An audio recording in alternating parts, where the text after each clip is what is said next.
नमस्कार, लोकराज्य न्यूज 24 मध्ये आपल्या सगळ्यांचं स्वागत।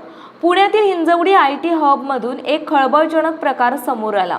कंपन्यांच्या कार्यालयातील विश्रांती कक्षांचा वापर करून एका विशिष्ट गटाकडून धार्मिक विधींसाठी केला जात असल्याच्या तक्रारी प्राप्त झाल्या आहेत।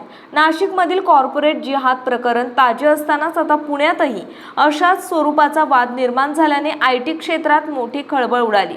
या प्रकरणाची राज्य शासनाने गंभीर दखल घेतली असून सखोल चौकशीचे आदेश देण्यात आलेत। मिळालेल्या माहितीनुसार हिंजवडीतील काही प्रसिद्ध आयटी कंपन्यांच्या इमारतींमधील विश्रांती कक्षांचा वापर काही कर्मचाऱ्यांकडून नियमितपणे धार्मिक विधी पार पाडण्यासाठी केला जात आहे। विशेष म्हणजे ज्यावेळी हे धार्मिक विधी सुरू असतात त्या काळात इतर कर्मचाऱ्यांना त्या कक्षात प्रवेश नाकारला जातो, असंही तक्रारीत स्पष्ट करण्यात आलं आहे। कार्यालयातील सार्वजनिक सोयींचा असा वापर होत असल्यामुळे इतर कर्मचाऱ्यांमध्ये नाराजीचे वातावरण आहे। कामाच्या ठिकाणी सर्व कर्मचाऱ्यांना समान हक्क आणि सुविधा मिळणे अपेक्षित असते, मात्र एखाद्या विशिष्ट गटाकडून अशा प्रकारे जागा अडवून धरली जात असल्याने संस्थात्मक शिस्तीचा भंग होत असल्याचा मुद्दा उपस्थित केला जातोय। कार्यालयातील विश्रांतीसाठी असलेल्या जागांचा वापर केवळ त्याच कामासाठी व्हायला हवा, असे मत अनेक कर्मचाऱ्यांनी व्यक्त केले।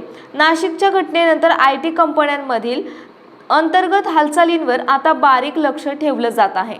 पुण्यातील आयटी क्षेत्र हे जागतिक स्तरावर ओळखले जाते, तिथे अशा प्रकारे धार्मिक कारणावरून वाद निर्माण होणे ही चिंतेची बाब मानली जात आहे। नाशिकमध्ये अशाच प्रकारच्या तक्रारींनंतर मोठा वाद निर्माण झाला होता, त्याचा संदर्भ आता या हिंजवडी प्रकरणाला जोडला जात आहे।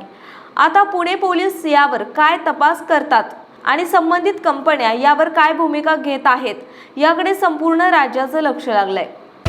महाराष्ट्रातील महत्त्वाच्या आणि ताज्या बातम्या पाहण्यासाठी आजच आमच्या लोकराज्य न्यूज 24 न्यूज चॅनलला YouTube वर सबस्क्राईब करा आणि बेल आयकॉन प्रेस करा।